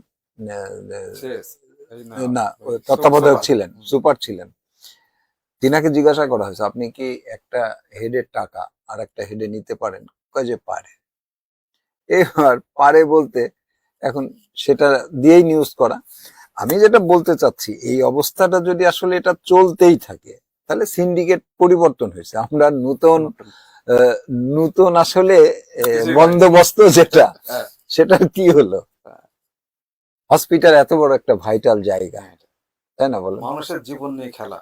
হ্যাঁ, একেবারে মানুষের জীবন নিয়ে খেলা। রসুবার ট্যাবলেট যে কিনতে যাচ্ছে, এতগুলো কেনার কথা, এতগুলো কিনলাম, তাহলে কি দাঁড়ালো এখানে? তো সেই ক্ষেত্রে এখানে যে একবার কোথায় সেই মানে বালিশ কাণ্ড ঘটেছিল কোথায়, রূপপুরে, সেই কাণ্ডের কথাই আমাদেরকে মনে করে দিচ্ছে মেহেরপুর জেনারেল হসপিটালের পর্দা কেনার বিষয়ে। তো এক্ষেত্রে বললো তো তারা যে ওই যে যদি তারা মনে করে যে আমরা করব, আমাদেরকে কেউ না কেউ শেল্টার দেবে। হুম। এগুলো রাজনৈতিক মানে শেল্টার ছাড়া হুম। এগুলো সম্ভব হয়ে ওঠে না। হ্যাঁ, তা আমরাও দেখেছি তাই। হুম। এখানে সবসময় মানে রাজনীতির মানে রাজনীতির নেতাদের যদি সদিচ্ছা না থাকে, হুম। তাহলে এগুলো সবসময় সঠিকভাবে কাজ করা এখানে যাবে না। রাফি, আপনি এই সীমান্তে জি। সীমান্ত নিয়ে আপনার সাথে একটু কথা বলি। সীমান্তে পুশিনের ব্যাপারে, ভারতীয় ইয়ে থেকে যে পুশিনের ইয়েটা, এ ব্যাপারে শেষ আপডেটটা যদি আপনি এটা। শেষ বলতে পুশিন আমরা হয়তো দিনে ঠেকাই, হুম। যেটা মূল কথা। হুম। আমরা অনেক নিউজে আনতে পারি না। হুম। যেটা আমরা দিনে ঠেকাই, তারা ওই মাঝপথে বসে থাকে বা সীমান্তের তার কাটার কাছে থাকে, রাতে তারা ঠিকই বাসায় চলে যাচ্ছে। তবে এক্ষেত্রে আমরা আরেকটা জিনিস দেখছি যে পুশিন করে যে বাঙালিরা আসছে, তারা কিন্তু অরিজিনালি বাংলাদেশী। আচ্ছা। এখন আমার একটা ইচ্ছা আছে এটা নিয়ে নিউজ করা, যে পুশিন হয়ে কিছু ঠিকানা পেয়েছি, তারা কেন ভারতে গেছিল, কিভাবে গেল, কতদিন থাকলো, কিভাবে পুশিন হলো, এরকম একটা স্টোরি করার ইচ্ছা আছে। কারণ জিনিসটা হচ্ছে যে তারা যে পাঠাচ্ছে এটা নিয়ম বহির্ভূত ভাবে পাঠাচ্ছে, আন্তর্জাতিক আইনের লঙ্ঘন করে। কিন্তু পুশিন হয়ে যে মানুষগুলো আসছে, একটা তো ভারতীয় না, সবই বাংলাদেশি। না, সবই কিছু ম্যাক্সিমাম ভারতীয় আছে। কিছু হ্যাঁ, ভারতীয় কিছু আছে, হ্যাঁ, ভারতীয় আছে। ব্যতিক্রম দু একটা বাদে মানে এটা ম্যাক্সিমামই। এটা এটা তারা ইল্লিগাল ইমিগ্রেন্টে ডিপোর্ট করছে, হ্যাঁ, হ্যাঁ, তাই তো? হ্যাঁ, হ্যাঁ, কিন্তু তারা যেটা করছে সেটা দরকার ছিল বিজেপির সাথে কথা বলে পতাকা বৈঠকের মাধ্যমে হস্তান্তর হ্যাঁ, করা, right. হুম। হুম। কিন্তু তারা রাতের আধারে ঠেলে দিচ্ছে। হুম। হুম। এবং যতটুকু জেনেছি প্রত্যেকেই নির্যাতনের শিকার হচ্ছে, নারী পুরুষ সবাই। 100 জন আসলে দেখা যাচ্ছে যে একজন বা দুজন ভারতীয় আসছে। হ্যাঁ, আর তার ভারতীয় তো পাগল ঠেলে দেওয়ার ঘটনা একটা অহরহই অহরহ। আছে, যে সীমান্ত তার কাটাই করে পাগলগুলো এই পাশে দিয়ে দেয়। এটা গত বছর 4-5 আগে বলছিলাম না যে এইভাবে আপনার ল অ্যান্ড অর্ডার মিটিং এ বলছিলাম যে এইভাবে যে পাগল এখানে এসে ভরে যাচ্ছে, এগুলো আপনাদের কিছু কারা দেখেন এইসব জিনিসগুলো বলছিলাম। এবার সেই রকমই অবস্থা কিন্তু এখন ওই অবস্থা পাগল তো আমরা তো রাস্তাঘাট থেকে আসি তখন দেখি তো, ওদের দেখলেই বোঝা যায় যে ইন্ডিয়ান। আমাদের দেশের পাগল ওরকম না। তবে আচ্ছা, এই পাগলগুলো কি আসলে, এই পাগল কি আসলে সবাই পাগল, না গোয়েন্দা বিভাগেরও কেউ? সেটা তো এখন সেটা উদাহরণ হতেও হতে পারে, পারে। কিন্তু কিছু এরকম থাকতেও পারে, কিন্তু বেশিরভাগই সীমান্ত থেকেও জানা যায় হুম। যে ওই তারা সুযোগ পেলে ওই ভবঘুরে পাগল যারা আছে তাদের ওইগুলো নিয়ে নেয়, ওদেরকে তার কাটারি ভাষা পাঠায় দেয়। আর এর বাইরে সীমান্ত নিয়ে একটা জিনিস, আমরা এই যে কয়েকদিন আগে এক বাংলাদেশি বৃদ্ধকে ধরে নিয়ে গেছিল, সবাই নিউজ করলাম। হুম। এখানে আমাদের বাংলাদেশিদেরও কিছু আছে। উনি যে জমিতে গেছিল ওই জমিতে ওনার যাওয়ার কথা না, ভারতীয় ব্যক্তির জমি, নোম্যান্স ল্যান্ডের পরে ওই পাশে গিয়ে উনি চাষাবাদ করছে। আচ্ছা, সীমান্তে মাদকের কি অবস্থা এখন? সীমান্তে মাদক আগের থেকে চোরাচালান আরো বাড়ছে, আরো বাড়ছে? আরো বাড়ছে। এবং আগে তো আমরা সীমান্ত এলাকায় যেতাম না, এই পুশিন হওয়ার পরে বিভিন্ন জায়গায় যাওয়ার পর দেখি আমাদের মেহেরপুর শহর থেকে বিভিন্ন সীমান্তে প্রতিদিন বিকালে মানুষ যাচ্ছে, হুম। তারা মাদক ওইখানে গ্রহণ করছে, করে ওখান থেকে চলে আসছে, হুম। এরকমও দেখা যাচ্ছে। এটা এটা মানে পুরাতন প্র্যাকটিস। পুরাতন। এটা পুরাতন প্র্যাকটিস। এই মাদকের সাথে, জি। মাদকের সাথে আমরা যারা এই গণমাধ্যমের সাথে আমরা যারা যুক্ত, সেক্ষেত্রে আমরা তো জানি যে আসলে এই ব্যবসাটার সাথে তো আসলে রাজনৈতিক নেতা, প্রশাসনের কেউ কেউ, এবং সীমান্তরক্ষী বাহিনীরও কেউ কেউ সীমান্তরক্ষী জড়িত, বাহিনী এরা সরাসরি এর জড়িত। সাথে আসলে যুক্ত। জি। সেক্ষেত্রে মাদক আসলে নির্মূল করা কঠিন, সেই নির্মূল করা যায় না, নিয়ন্ত্রণ করা যেতে পারে। নিয়ন্ত্রণ করা যেতে পারে। কিন্তু মেহেরপুর তো একটা হাব, মেহেরপুর, জি। চুয়াডাঙ্গা বা এদিকে দৌলতপুর, এই দৌলতপুর। অংশটা তো একটা মাদকের হাব। জি। তো ইদানিং কালে এই এই এর প্রাদুর্ভাব আরো কি বেড়েছে? আরো বাড়ছে, আরো বেড়েছে। তবে আরেকটা বিষয়কর জিনিস, হুম। বাংলাদেশের মধ্যে একটাই তার কাটার এই পাশে হুম। ভারতীয় গ্রাম, সেটা হলো আমাদের মেহেরপুরে, হুম। বেষ্টপুর। হুম। তার কাটা যেখানে যেখানে হচ্ছে, ভারত এই পাশ থেকে গ্রামগুলো ওই পাশে নিয়ে গেছে। এবং বাংলাদেশের কিছু জায়গায় তার কাটা হয়নি, যেমন যশোরের কিছু এলাকা, সাতক্ষীরা, সেখানে পাশাপাশি বাংলাদেশি ইন্ডিয়ান বাড়ি আছে, কিন্তু যেখানে তার কাটা হয়েছে ভারতীয় জনবসতি ওই পাশে নিয়ে গেছে। কিন্তু একমাত্র আমাদের মেহেরপুর জেলাতে আছে বেষ্টগঞ্জ, যেখানে, এবং এর ভেতরে কয়েকদিন আমি নিজেই দেখছি ওখানে নিউজ কাভারে গিয়ে বাংলাদেশি মানুষ ওই খাল পার হয়ে সোজা চলে যাচ্ছে, অথচ তার মনে হয় 500 মিটারের মধ্যে বিজেপি ক্যাম্প আছে। হুম। মানুষ ওইখানে যাচ্ছে, ওখানে বসে নেশা করছে, করে আবার চলে আসছে, হয়তো সাথে করে আবার কিছু নিয়ে এসে শহরে ঢুকে দিচ্ছে। এখনো প্রতিদিন যদি আপনি ওইখানে গিয়ে বেষ্টগঞ্জের আশেপাশে কোনো জায়গায় থাকেন, শত বেষ্টু- শত লোককে ঢুকতে দেখবেন। বেষ্টপুর বেষ্টপুর sorry, হুম, বেষ্টপুর শত শত লোককে ওখানে ঢুকতে দেখবেন, আচ্ছা। কোনো আরেকটা বিজিবি বা আরেকটা বিএসএফ এর এখানে বাধা ছাড়া। অ্যাড করি একটু, যে বিজিবি আছে না, বিজিবি যদি মানে টহলে বেরোই, হুম, তা আমাদের এখান থেকে মানে 50-60 কিলোমিটার বোধহয় আপনাদের মানে বর্ডার এলাকা, হ্যাঁ। হুম, তো বিজিবি যদি বেরোয় তাহলে তার 5টা বা 6 জনের বেশি বেরোতে পারে না। ওরা যদি দেখা যাচ্ছে এই অংশে যায়, হুম, ওই অংশে দিয়ে আবার ওই সব অংশে ডিল ঢুকে। চলে যাচ্ছে আর কি, হুম, হ্যাঁ। হুম, তো এই 6 জন লোক দিয়ে এসব কাজ করা যায় না, আরো লোক সংখ্যা বাড়াতে হবে ওদের, বিজিবিদের তাদের ম্যান পাওয়ার বাড়াতে হবে। শুধু একটা ক্যাম্প থেকে 6 জন লোক বেরিয়ে গেল উত্তরে, দক্ষিণের দিকে ফাঁকা হয়ে গেল, হুম, আবার এদিকে পুলিশ বাহিনীদের আবার ওদিকে যাওয়া নিষেধ, সমস্যা তো অনেকগুলি আছে। তারপরে আমাদের এই যে মানে এই ব্যবসা বাণিজ্যের ভিতরে যেমন ওই যে মানে বর্ডারের কিছু লোকও আছে, ইনফ্লুয়েন্সিয়াল লোকও আছে, সাথে সাথে আমাদের রাজনৈতিক যেসব মানে আহ, নেতাবর্গ আছে তারাও এই ব্যাপারে কিছু ইন্টারেস্টেড, হ্যাঁ। হুম। তো এর সবাই যদি সদিচ্ছাতে সবার এক জায়গায় না হয় সুন্দর করে, তাহলে এগুলো চেক করা মুশকিল হবে। তবে ওই যে এই যে অপ্রতিরোধ্য গতিতেই চলে, হ্যাঁ, নিয়ন্ত্রিত পদ্ধতিতে চলছে না, এখন ব্যবসা ঠিকই চলছে। স্বর্ণ পাচারের একটা অভিযোগ আছে স্বর্ণ জি, পাচার স্বর্ণ পাচার তো দীর্ঘদিন হয়, তবে ছোট ছোট ইয়েতে হতো, কিন্তু হুম, এখন বড় বড় বড় চালানে পাচার চালান হচ্ছে। বলছে এবং সেটা প্রথম দিকে মুজিবনগরের সীমান্ত দিয়ে হতো, আর এইদিকে শোলমারি দিয়ে হতো, এখন হুম। প্রত্যেকটা সীমান্ত দিয়ে ব্যবসা পাচার হচ্ছে। হচ্ছে। এর শহরে কি খেয়াল করছেন রাফি যে এ, চুরি বেড়ে গেছে হঠাৎ করে, জি, যে বেশ প্রায় বাসায় প্রায় প্রায়। প্রতিষ্ঠানে চুরি হচ্ছে, প্রচুর চুরি হচ্ছে। জি, চুরি হচ্ছে, এটা প্রথম শুরু হয়েছিল ইলেকট্রিক তার চুরি দিয়ে। হ্যাঁ, সার্ভিস অহরহ লাইনের তার চুরি, সার্ভিস লাইনে তার, সার্ভিস হ্যাঁ লাইনের তার পর্যন্ত চুরি হচ্ছে। হ্যাঁ, এটা এরকম প্রায় 500-র উপরে ঘটনা আছে। হুম, কিন্তু মেহেরপুর সদর থানায় একটা মামলা নেই, একটা মামলা আছে, সেটা আমি করছি আমার বাসার তারের। তাছাড়া আমরা নিজেরাই বিভিন্ন সময় ইয়ে করছি, আমাদের কাছে সিসি ফুটেজও আছে। 500-র হুম, উপরে মেহেরপুর শহরে গত 2 বছরে সার্ভিস তার চুরি হচ্ছে। হুম, এবং আমাদের আরেকজন সাংবাদিক আছে 21 টিভির ফারুক ভাই, হুম, ওনার একই বাড়ির থেকে 2বার চুরি হচ্ছে, হুম, সম্ভবত 2 মাসের ব্যবধানে। হুম। আমি একটু যোগ করে দিই, জি, এখানে আমার অফিস থেকে তার চুরি হয়েছে 2বার, ওইটা সার্ভিস ড্রপ পয়েন্ট যেটা আর কি, হুম, হ্যাঁ, হুম, চুরি হয়েছে 2বার। তারপরে আমি অভিযোগ দিয়েছি, হুম, লিখিত অভিযোগ দিয়েছি, তারপরে কে চুরি করছে সেটাও বলে দিয়েছি, হুম, যে অমুক নিয়েছে, অমুকের নাম করে, হ্যাঁ। তারপরে কোনো এক সময় অন্য একটা কেসে তাকে ধরেছিল, তারপরে তাকে বলে মানে আমি মানে কনসার্ট অথরিটিতে বললাম যে দেখেন আপনাদের লোক খুঁজে পান না, এ দেখেন যে লোকটা ধরে নিয়ে এসেছেন এই লোক কিন্তু সেই কাজের লোক, আমাদের সাথে কিন্তু ওই কাজে করেছে আমাদেরটা। তো না, তার কোনো ব্যবস্থা নেয়নি, কিছুই নেয়নি। তো এইসব কারণে ব্যবস্থা নেওয়া হয় না, এইসব কারণে এইসব সংখ্যা বেড়ে গেছে। আর চুরির সাথে কোনো ড্রপ পয়েন্ট না, মানে চুরি একবারে মানে কি বললো সেই ওখানে আর একটা গুরুত্বপূর্ণ উপাদান আছে চুরির, হুম, শুধু সার্ভিস লাইনের তার না, যে সমস্ত আউটডোর গুলা থাকে ইয়ে এসির, এসি। ওই এসির আউটডোরে যে তামার যে পাইপটা থাকে, হুম, ঠিক আছে, ওইটা কেটে নিয়ে যাচ্ছে। তাহলে হ্যাঁ, আউটডোর থেকে ওইটা হ্যাঁ, ওইটা কেটে নিয়ে যাচ্ছে। আচ্ছা, আমার মনে হয় কি যদি মানে এই আমাদের ঠিক আছে, মানে পুলিশের ভিতরে দেবে যে আমাদের সে জনসংখ্যার অভাব আছে, এটা ঠিক, হুম, হ্যাঁ। কিন্তু এটা যদি মাঝে মধ্যে যদি এটাকে একটা একটা মানে ভিগোরাস একটা বিজিনেস টিমের হুম, মাধ্যমে যদি দেখানো হয় বা দেখা হয়, দেখা হয়। তাহলে ভয় কিন্তু পারে না এক হুম, সময়। হুম, তো এই যেমন একটা গাড়ি গেল, গাড়ি যদি হুইসেল দিয়ে যায়, হুইসেল দিয়ে চোর পাড়া দিয়ে বলো ঠিক আছে, কিন্তু হুম, তাতে তো মানুষ তারা একটা ভয় পাবে যে আসছে, হ্যাঁ, সেসব তো নাই। পুলিশের ওটা মূলত যে 5 তারিখের পর থেকে যে পুলিশের উপর আক্রমণ হয়েছিল, তারপর থেকে তারা আর স্বপ্রণোদিত ভাবে ইয়ে করে না, কোনো অভিযোগ পেলে তখন বের হয়। কিন্তু আগে যে যেরকম একটা নিয়ম করে টহল ছিল, প্রত্যেক জায়গায় ঘুরতে হবে, সেসব সেই নাই। জিনিসটা বন্ধ হয়ে গেছে।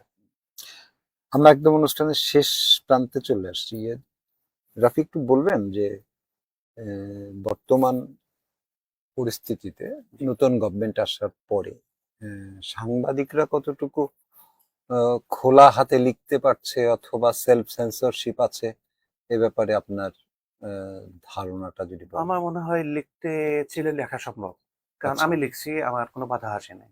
আচ্ছা, কিছুটা বাধা তো আসবে, অনেকে তার প্রভাব হুম, দেখাতে যাবে, হুম, সেটা উপেক্ষা করে লিখতে হবে। হুম। কিন্তু লেখার ফলে যে কোনো বিপদে পড়তে হয়েছে আমাকে, এ পর্যন্ত পড়িনি নতুন গভর্নমেন্টের আমলে, এবং আমি লিখতে পারছি। আচ্ছা। রফিক হ্যাঁ, ভাইয়ের অনেক কি মতামত নেতারা যে- হয়তো আমার আমার মত হচ্ছে যে এখন এটা মানে এটা কিছুটা নির্ভর করে তার হাউজের উপর। হ্যাঁ, হুম, তা আমার তো 3-4টি সাংবাদিকতা জায়গায় করি, হুম, কিন্তু আমার কলমের উপর কেউ হাত দেয় না। হুম, হ্যাঁ, তা আমি এসব কাজগুলো করে যেতে পারি। তো আরে আমি হয়তো প্রতিযোগিতা নাই, সেজন্য হয়তো আমারটা কেউ হয়তো দেখে না, হুম। কিন্তু মানে আমাদেরকে হাউস থেকে কোনো ডিক্লারেশন দেয়নি ব্যাপারে যে এই কাজটা করতে পারবেন না, ওই কাজটা করবেন না, এটা করেন এটা করবেন, এরকম কোনো ব্যবস্থা নেই। তা আমি দেখি যে মানে এই সাংবাদিকতাতে এখানে কোনো রকম অসুবিধা হয় না, তার প্রমাণ হচ্ছে মেহেরপুর। হ্যাঁ, মেয়র প্রতিদিন তো যে নিউজ করে, সেই নিউজ তো সে সরকারও দেখে না, ইনফ্লুয়েন্সিয়ালও কাউকে দেখে না, কোন রাজনৈতিক নেতাকে দেখে না, কাউকে দেখে না, সব কথা ঠিক মতোই বলে। তো তারা কি কোনো মানে কোনো অসুবিধায় পড়েছে? জানা আছে এরকম? তা আমি দেখি যে সে যেহেতু মানে মেয়র প্রতিদিন যখন বাধাগ্রস্ত হয় না, তখন আর এই মেহেরপুর জেলায় আর কারো বাধাগ্রস্ত হওয়ার মতো কোনো অপশন আছে বলে আমার না, কাছে মনে হয় আপনি তবে ধরেন বাধাগ্রস্ত হলেন না, যেমন রাফি বলছে যে সে হাত খুলে লিখছে, হুম। কিন্তু আমি রাফিকে যদি আমি জিজ্ঞাসা করি যে আপনার হাউস কি আসলে না, সেই সেটাই। হাত খুলে বা মুখ খুলে কি সেটাকে প্রকাশ করতে পারছে কিনা আপনি যা হ্যাঁ, বলছেন? আমি যেটা বলছি প্রকাশ করছে, তবে অনেক সময় দেখা যায় আমি একটা ইয়েতে লিখি, হুম, যখন আমার সাব এডিটর ওটাকে আবার সাজাই, হুম। হয়তো ওই লেখার টোনটা একটু চেঞ্জ হয়ে যায়, টোনটা কিন্তু চেঞ্জ লেখা হয়, লেখা ঠিক থাকে, সাবজেক্ট কি ঠিক থাকছে? সাবজেক্ট ঠিক থাকছে। আচ্ছা। তবে আমি যে টোনে লিখছি হুম। বা আমি আগে কালবেলা সাবজেক্ট যে না, টোনে লিখতাম, সাবজেক্ট তো থাকবে ঠিক, আমি জি, বলছি যে ভিতরে যে মেসেজ। আপনার যে যে অ্যাঙ্গেলে নিউজটা করা অ্যাঙ্গেলটা ঠিক জি, থাকছে কিনা। এটা অনেক সময় ব্যতিক্রম হয়, হুম, মানে হাউজের কোনো চাপ না, হুম, দেখা গেল সাব এডিটর অনেকে কাজ করে, হুম, যখন যার হাতে পড়ে ওই নিউজটা সে তখন আমার ওই তথ্য থেকে তার মতো করে সাজায়, আবার কোনো সময় আমি যেভাবে দিয়ে আনকাট সেভাবে চলে আসে। আচ্ছা। তো যখন কালবেলায় নিউজ পাঠাতাম আমারটা আনকাটে চলে আসতো, প্রথম থেকে হাত দিত, পরবর্তীতে আনকাট ওইভাবে আসতো। তো এখন দেখা যায় কিছু ক্ষেত্রে টোন ওইরকম থাকে, কিছু ক্ষেত্রে আমি যেভাবে পাঠাচ্ছি তার থেকেও ভালো হয়, আবার কিছু ক্ষেত্রে ওই দেখা যায় যে সাবজেক্ট ঠিক আছে হুম। কিন্তু নিউজটা টোনটা ওইভাবে আসে নাই। আরেকটু বলেন আপনি যে মেহেরপুরের গণমাধ্যমে তো প্রচুর কর্মী আমরা, জি, সংবাদ কর্মী, সেই ক্ষেত্রে নিউজ কি আসলে সবাই করছে না আহ, করছে না? কত পার্সেন্ট আসলে নিউজ, যেটা আমি আমি আমি যেটাকে নিউজ জি, ইন্ডিকেট করার চেষ্টা করছি কি সেই সাবজেক্টের উপরে কি আসলে নিউজ হচ্ছে মেহেরপুরে? সেভাবে হচ্ছে না। তবে আমার মনে হয় এখানে মূলধারা গণমাধ্যম কর্মী যারা আছে তারা সবাই সক্ষম সে ধরনের নিউজ করা, সক্ষম, সক্ষম কিন্তু কিন্তু করছে না। হচ্ছে না। কেন হচ্ছে না আমি স্পষ্ট বলতে পারবো না, তবে আরেকটা জিনিস আছে যে আওয়ামী লীগ আমলে প্রশাসনের মধ্যে যেমন হুম, একটা ভাব ছিল হুম, যে নিউজ আই হোক আমরা দেখবো পড়বো কিছু হবে না, হুম, সেই সেম ভাব এখন সরকারি কর্মকর্তাদের মধ্যে চলে আসছে। চলে আসছে। তারা ও নিউজ আমরা লিখছি দেখছে ঠিক হুম, আছে, হুম, ঊর্ধ্বতন কর্তৃপক্ষ যে তাকে চিঠি দেবে বা তলব করবে হুম, বা পরবর্তীতে আমরা যোগাযোগ করলে হুম। পরবর্তীতে দেখা যাবে তারা আমাদের সাথে যোগাযোগই করছে না, ব্যস্ত আছে, মিটিং রবি ভাই, আছে। আপনার অবজারভেশনটাই। না, আমি মানে রাফির সাথে মোটামুটি এই ব্যাপারে একমত। হ্যাঁ, এবার মানে মূল ধারার যারা কথা যেটা বললো আর কি, মূল ধারার সাংবাদিকতা যারা, হুম, তাদের মানে কলমটাও ভেরি ওপেন, হুম, সব খোলা আছে, হুম। কিন্তু তারা এই নিউজ গুলো আমরা করতে পারছি না আর কি। হ্যাঁ, এরকম ভাবে আর যারা করি যেগুলো সেগুলোর কোনো প্রপার ট্রিটমেন্ট যেগুলো হওয়ার পথে সেটা কিন্তু হচ্ছে না। হ্যাঁ, তাহলে তো বুঝবো। এবং আবার এই সাংবাদিকরা তো উৎসাহিত হবে হুম। যে আমি এই কথাটা লেখার পরে জি, এটা একটা কাজ হয়েছে সেখানে। তো এইটা এখানে দেখা যায় না। আর একটা জিনিস কি হয় যে খুব যখন মানে একটা সেই বিশাল পুকুর চুরি হয় গভর্নমেন্টের খাতে, তখন গিয়ে একটু নড়াচড়া করে। আচ্ছা, হ্যাঁ, তাছাড়া অন্য কোনো ব্যাপারে করে না সেখানে।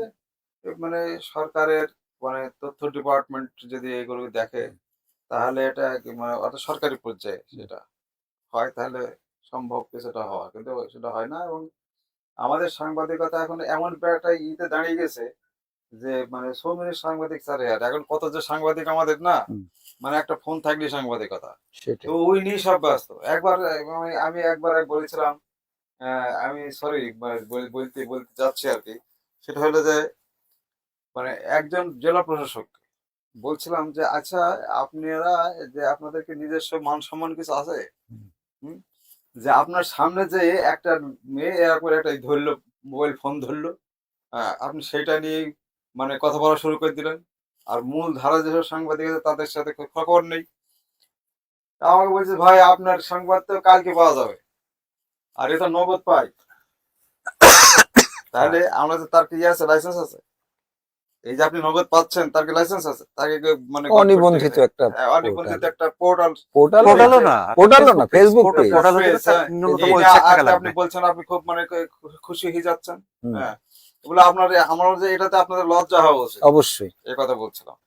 তো অনেক- এই তো আমাদের তো অবস্থা তাই, তাই না? সব আমি সাংবাদিকতা বলতেই তো না, কেমন লাগবে। অনেক সময় যে ওই মিটিং এ আমি সাংবাদিকের একটা মানে প্রেস ক্লাবের একটা দায়িত্বপ্রাপ্ত মানুষ হিসাবে আমি এটা ডিফেন্ড করেছিলাম। ওনারা আমাদেরকে বলেন, হ্যাঁ, ডিসিএসপি আমাদেরকে বলছেন যে আপনারা তো সাংবাদিক নেতা হিসাবে যারা আছেন হ্যাঁ। তারা তো আসলে এগুলো দেখতে পারেন। বললাম না, প্রেস ক্লাব কখনো সাংবাদিক কে সাংবাদিক না সেটা ইয়ে করবে না। আপনি বলতে পারেন যে আমার ক্লাবে কোনো অসাংবাদিক সদস্য আছে কিনা, আমি আপনাকে পরিষ্কার বলবো যে নাই। তাহলে আপনার কাছে যখন একজন বুম নিয়ে যাচ্ছে, আপনি যে কথাটা বলছেন, এই কথাটা আমি বারবার বলেছি, আপনি বুমটা আসলে কতটা নিবন্ধিত, কতটা অনিবন্ধিত, এর আসলে কোনো খতিয়ান আছে কিনা আপনি সেগুলো দেখলেন না, আপনি তাকে স্টেটমেন্ট করে দিলেন, তাহলে সে তো আসলে দাঁড়ায় গেল, সে তো আসলে ওখানেই দাঁড়ায় থাকছে, তাই নয় কি? তো এইটা আসলে এই দায়িত্ব সাংবাদিকদের না, এটা যে যার কাছে যাচ্ছে, ঠিক। বললাম যে আপনাদেরকেই কিন্তু এখান থেকে তাকে চ্যালেঞ্জটা করতে হবে যে আপনি ভাই কোন হাউজের, এগুলো আপনাকে বলতে হবে। আমি খুব শেষের দিকে একদমই একটা বিষয় কথা বলে শেষ করব, সেটা হচ্ছে আমার গত রেজিমে যে অবস্থাটা ছিল, সাংবাদিক হিসাবে রাজনৈতিক যে প্রভাব, প্রশাসনের উপরে যে খবরদারি বা প্রশাসনকে গ্রিপে নেওয়া বা প্রশাসন গ্রিপে চলে যাওয়া, কিভাবে দেখেন এখন? এর কি কোনো ব্যত্যয় হয়েছে? নতুন কিছু মানে পরিস্থিতি তৈরি হয়েছে, না তথই বচ যে আগে যা ছিল আগে এখন? যা ছিল তাই আছে, তবে প্রশাসনকে ওইভাবে নিতে পারে না, কারণ আগের থেকে এখন রাজনৈতিক দলগুলোর ভিতরে দ্বন্দ্ব বেশি। আচ্ছা। আগে যেমন জনপ্রশাসন মন্ত্রী ছিল, সবই তার গ্রিপে। হুম। এখন বিএনপির দুইটা পক্ষ আছে, হুম। কখনো এই পক্ষকে খুশি করতে যাচ্ছে, কখনো এই পক্ষকে খুশি করতে যাচ্ছে, কখনো দেখা যাচ্ছে প্রশাসন দুই পক্ষের সাথে খেলা করছে। রাইট। কিছুটা এখন তারা রিলিভ আছে, কিন্তু গ্রিপে নেওয়ার চেষ্টা করছে তারা ওই পক্ষ থেকে। অভ্যন্তরীণ দ্বন্দ্ব থাকে এবং তাদের কোনো জন্য কোনো সুবিধা। জায়গায় যেখানে স্কিল্ড অফিসার আছে সরকারি, হুম। তারা ওই রাজনৈতিক দলকে নিয়ে খেলা করছে। এটা আমি আমার সাংবাদিকতার দৃষ্টিতে দেখছি। রাইট, সেটা বলছি যে জি। অভ্যন্তরীণ দ্বন্দ্ব থাকলে প্রশাসনের জন্য সুবিধা, জি। তাই না? দিস ইজ ব্রিটিশ পলিসি, হ্যাঁ। Policy. ডিভাইডেড রোল এখানে apply করে। Divided rule, yeah. আমি বলতে চাই যে আপনি এই খাতটা খুললেন, এটা হলো, হুম। ওকে বলতে স্যার আপনি তো ভালোই করেছেন, হ্যাঁ। বাস ব্যালেন্স হয়ে গেল। Balance হয়ে গেল। রফিকুল আলম, রাফি, অনেক ধন্যবাদ আমরা ধন্যবাদ আপনাকে, অনুষ্ঠানে এসে। ধন্যবাদ দর্শকদের। সুপ্রিয় দর্শক, কথা শুনছিলেন দুই সাংবাদিকের, কয়েকটা নিউজের উপরে আলোকপাত করার চেষ্টা করেছি। ভবিষ্যতে আবার নতুন কোনো অতিথিদের নিয়ে আপনাদের সামনে হাজির হব। ভালো থাকবেন, শুভরাত্রি।